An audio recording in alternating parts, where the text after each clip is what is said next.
Alright, so my presentation is on the economic impacts of hosting a bass fishing tournament and just how much money it brings into the towns that host them. So first off, bass fishing tournaments like Bassmaster Elite Series events and MLF Bass Pro Tour events can bring in hundreds of thousands of dollars, and one of the tournaments that's bringing the most money has done over $35.5 million. So that's pretty crazy, and that can influence a lot of things in the communities that host them because they're getting all this money. And the events like this draw in hundreds of fans, and usually full field anglers is around 250 to 300. Then you got the fans that come watch these events, and you got family that travels with them, and staff that come, set up the events or camera crews. So there's lots of people coming into these towns for the few weeks that the tournaments are for, usually about 2 to 3 weeks.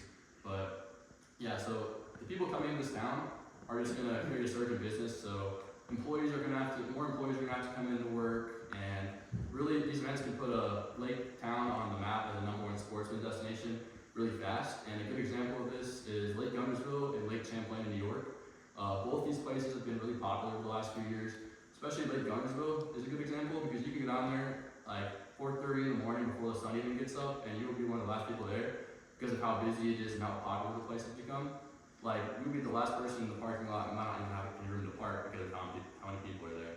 That just goes to show the impacts of this. Even when there's not a tournament, there's still people at these locations. And it's a weekday when this happened too, so it's not like it's a weekend where everyone's free. People have work, it's just a weekday and it's still busy. And these show economic impacts of just how much people are coming. And I have a graph here. The Bassmaster Classic is one of the biggest events you can have in bass fishing, and it is tens of millions of dollars. And this graph shows the 2021 Classic, 2022, and 2023. The 2021 Classic did just over $20 million in just business sales, and then 2022 did over $25 million, and 2023 was much bigger. You can see steadily goes up, did over $35.5 million in sales. And that's just from lodging, food, tackle, gas, all the stuff you need. So who benefits from this? People benefit from this, or for example, you have hotel owners, Airbnb hosts, because the full field of anglers, it's a couple hundred, are going to be having somewhere to stay because they come down there for 1 or 2 weeks to practice, and they have a week of the tournament. Then you have all the other people come down and visit and watch. So that's a lot of people coming down for these events. And it'll, like I said earlier, it'll boost people having to work, so more people are working and then getting paid. And also, people who can benefit are small business owners and food trucks. You can set up food trucks and stuff like that at tournament weigh-ins, because the weigh-ins are 3 to 4 hours long for these events. And it could be anything from food trucks, clothing companies, or just small tackle shops set up into tents, because they'll get sales from all the people that are there. And on average, anglers spend 2 weeks, like I said. So just imagine all the impacts that they're going to be having to spend, and places are going to be benefiting from that because you have to live somewhere for 2 weeks. Just think about all the expenses that they're going to have to pay for and stuff. Another big thing is just gas stations, because gas powers your boats and trucks, and on average, a study I found that online did, it showed that on average for their boats, they burn 40 to 50 gallons of gas per day per person.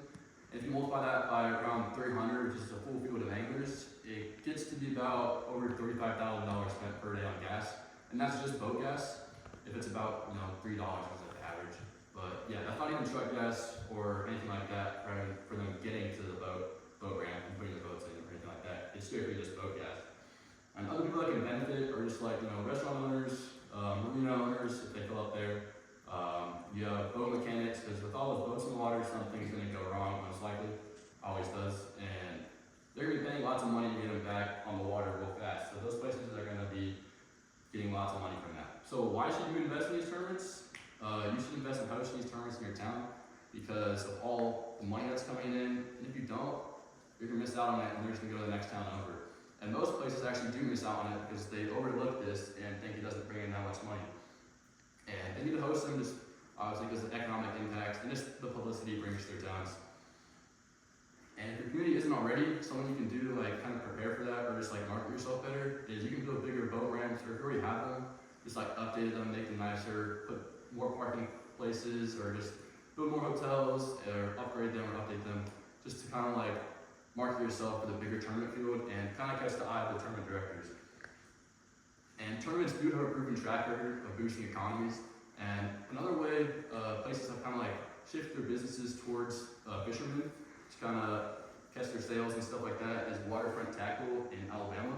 It's kind of like a tackle shop, gas station, restaurant combination, but as you can see, it has like, all the fishing stuff you could ever need, plus like, food, gas, all that stuff. So that's a good example of how businesses in these towns that host these events have kind of shifted their business towards these fishermen and get the money from that.